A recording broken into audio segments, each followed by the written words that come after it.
Here are some movies that I've seen recently. Saw The Northman. Northman stars Alexander Skarsgård as Hamlet, who is the son of a king who gets murdered by his brother, and the brother or uncle of Hamlet becomes king, and Hamlet makes an oath to I will avenge you, father! I will save you, mother! I will kill you, Fiona! This is basically Hamlet or Lion King, but Hamlet was actually inspired by his tale, since it's a tale from Norse mythology. So basically Hamlet is kind of a rip-off, but some of Shakespeare's works are rip-off. For instance, Romeo and Juliet is inspired by Tristan and Isolde, which is inspired by another tale, I'm not wrong. It's directed by Robert Eggers, who previously made The Lighthouse, which was a weird and insane movie. He also made The Witch, which I have not seen. As a whole, I think this film was fine. Sure, it was very well shot and had good acting, but it was not really a film in which I was engaged. This is kind of similar for what I think of Lighthouse, which I think has great acting and it's very well directed, but it was a film I found very weird. This is not so weird, it's kind of a straightforward movie when it comes to its plot, but it's a film I think was kind of slow, and I did not really care for the characters. I'm sorry.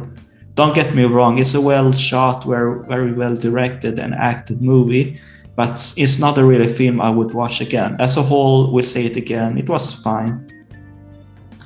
I also saw Chip and Dale Rescue Rangers, which is a legacy sequel. Oh, it's a comeback. Okay. The movie is about Chip and Dale trying to solve a mystery in which something happens to a certain character, which takes them back to action and they team up again.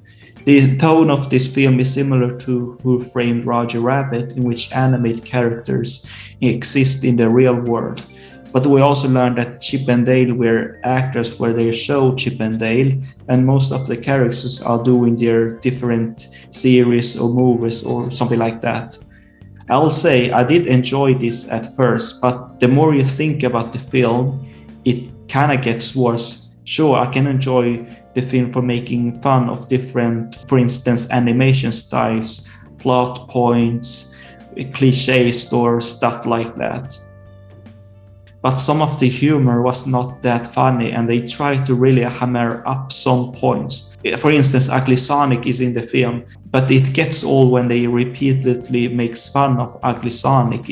It's not funny anymore if you constantly repeat one kind of humor. Some of the humor is them saying this is bad, we should not do it, but then they still do it. Sure, there are some acknowledgements to their joke, but it still kind of becomes bad. It's like saying this is crap, we should not do crap, but then they still do crap. It will not be funny since it's crap.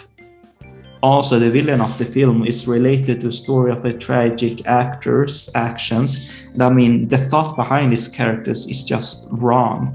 Some characters ages, and that's their plot points. But then there are some characters that does not age at all, and they stay the same.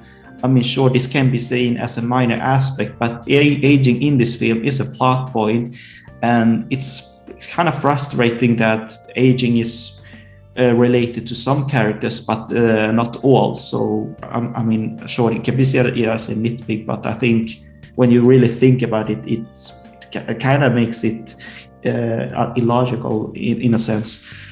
I think the voice work was fine. The best performance is from J.K. Simmons, but he's known for doing good voice performance, and he also has an Oscar.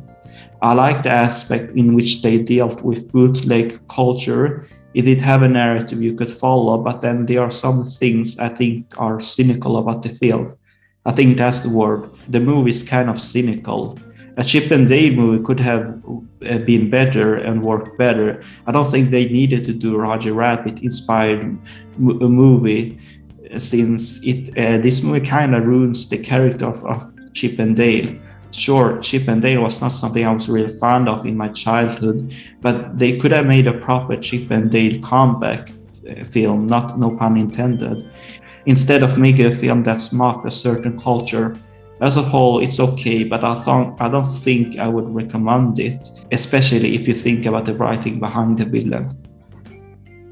Also saw Top Gun Maverick, which is a legacy sequel to Top Gun. It stars again Tom Cruise as Maverick, testing out the limits as a pilot, and then have to be a teacher to a young squad of very well experienced pilots before a certain mission. It's directed by Robert Kosinski, who earlier made Oblivion, which was a fine film. This movie is kind of the Mad Max Fury Road of Top Gun, in which the directing and cinematography is really great. Most of the piloting scenes are practical, which I really appreciate that there were actual planes flying in this film. I also like most of the plot points and the aspect of Maverick being a teacher, but also have to cope with Goose death, since he has to be a teacher to his son, played by Miles Teller, who has a grudge against Maverick. Sure, I did not really care for the romance between Maverick and Jennifer Connelly's character, and some of the characters were uninteresting and did not really have much character or development. But like I said, when it comes to the flying scenes and action, they were superb, but also appreciate the dynamic between Maverick and Miles Teller, but also the dynamic Maverick had to some other chief characters. Val Kilmer is also in this movie, and I really appreciate how they handled his characters and that they tried to do their best to implement his character considering the condition that Van Kilmer has. Overall, I like the leadership aspect of the film, in which Maverick is similar to J.K. Simmons' character in Whiplash, who tries to push his peers to do their best, but do not have the wrong means to do it, and does care about his pupils and wants the best for them regarding the mission. This is a really good film when it comes to flying scenes, but also character dynamics, and it's a good study of leadership. Sure, the romance wasn't interesting, but overall it was a really fine film. And that's the movies I've seen recently. Thanks for watching and listening, and remember to be grateful for the gifts you have.